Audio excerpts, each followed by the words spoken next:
السلام علیکم ورحمۃ اللہ وبرکاتہ۔ ہم نے دیکھا کہ قرآن مجید کی شروعات میں ہی اللہ پاک نے کامیاب لوگوں کا انٹروڈکشن بھی ہمیں دے دیا اور ناکام لوگوں کا انٹروڈکشن بھی ہمیں دے دیا۔ اب آئیے دیکھتے ہیں کہ اس کے فوراً بعد اللہ تعالیٰ ہم سے کیا فرماتے ہیں۔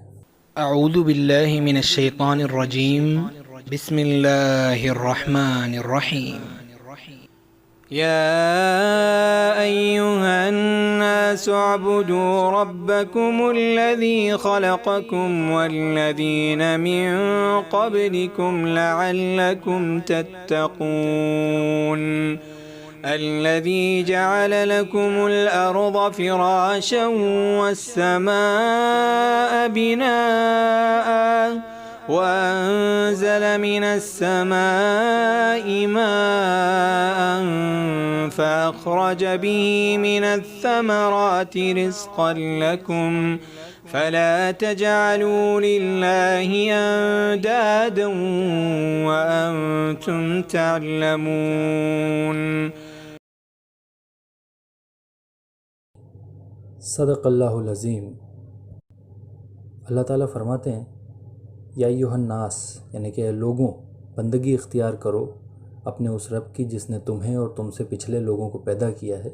اور تمہارے بچنے کی صورت بس اسی حال میں ہو سکتی ہے۔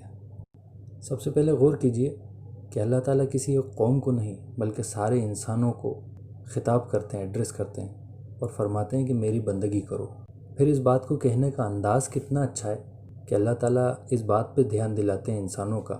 کہ تم چاہے انڈیا پاکستان کے رہنے والے ہو، یوروپ یا امریکہ کے رہنے والے ہو، یا افریقہ اور آسٹریلیا کے رہنے والے ہو، تم سب ایک بات پہ تو اگری کرتے ہو، ایک بات پہ تو تم سب اتفاق کرتے ہو کہ تمہارا بنانے والا ایک ہی ہے، تمہارا کریٹر جو ہے وہ ایک ہی ہے۔ تو اب تم چاہے کسی بھی مذہب کے ماننے والے ہو، کوئی سی بھی لینگویج بولنے والے ہو، یا پھر کسی بھی جگہ کے رہنے والے ہو، تم سب ایک بات پہ تو ایگری ہو کہ تمہارا کریٹر ایک ہے، تمہارے بنانے والا ایک ہے، تو تم اس کی عبادت کرو جو تمہارا بنانے والا ہے، اور یہی ایک صورت ہے جس سے تم نقصان سے بچ سکتے ہو۔ پھر اللہ تعالیٰ فرماتے ہیں کہ وہی تو ہے جس نے تمہارے لیے زمین کا فرش بچھایا ہے اور آسمان کی چھت بنا دی اور اوپر سے پانی برسایا، اور اس کے ذریعے سے پھر زمین میں طرح طرح کی سبزیاں اور پھل اگائے جنہیں تم کھاتے ہو، اور اس کے بعد تو پھر تم کسی اور کو ایسے مت مانو جیسے تمہیں اللہ کو ماننا چاہیے، اپنے کریٹر کو ماننا چاہیے۔ پھر اللہ تعالیٰ اپنی کچھ رحمتوں کا ذکر کرتے ہیں، اور وہ اس لیے کرتے ہیں کہ وہ یاد دلاتے ہیں کہ دیکھو میں نے تمہارے لیے یہ خوبصورت زمین بنائی ہے جس پر تم بڑے بڑے شہر بسا لیتے ہو، کھیتی باڑی کرتے ہو، اپنے گھر بناتے ہو۔ پھر آسمان اللہ تعالیٰ نے بنا دیا جو دیکھنے میں خوبصورت بھی ہے، اس میں بادل ہوتے ہیں، ستارے ہوتے ہیں، اس میں پرندے اڑتے ہوئے خوبصورت دکھائی دیتے ہیں، اور اس کی ایک بڑی رحمت یہ بھی ہے کہ اس میں بادل پانی برساتے ہیں جس کے ذریعے سے زمینوں میں سبزیاں پھل اگتے ہیں، گھاس پھوس اگتا ہے، جو رزق ہوتا ہے انسانوں کے لیے بھی اور انسان کے پالتو جانوروں کے لیے بھی۔ اس طریقے سے اللہ تعالیٰ ہمارے واٹر سائیکل کو سمجھاتے ہیں، ہمارا جسے کہتے ہیں جل چکر، فوڈ سائیکل کو سمجھاتے ہیں جسے کہتے ہیں کھاد چکر، کھانے پینے کا جو ایک سائیکل اللہ تعالیٰ نے ایک سسٹم بنا دیا ہے، جو پانی کے لیے ایک سسٹم بنا دیا ہے، اس کو سمجھاتے ہیں اللہ تعالیٰ۔ اور پھر اس بات پہ غور دلانے کا ایک مقصد اور بھی ہے کہ جس طرح ساری دنیا کے انسان اس بات پہ اگری کرتے ہیں، اس بات پہ اتفاق کرتے ہیں کہ ان کا بنانے والا ایک ہے، اسی طریقے سے ساری دنیا کے انسان اس بات پر بھی اگری کرتے ہیں، اس بات پر بھی اتفاق کرتے ہیں کہ یہ جو کچھ بھی کائنات ہے، مطلب جس کا ذکر ہو رہا ہے، زمین، آسمان، بادل، ان سب چیزوں کا بھی بنانے والا ایک ہی ہے۔ اور اب ماڈرن سائنس بھی اس بات کو مانتا ہے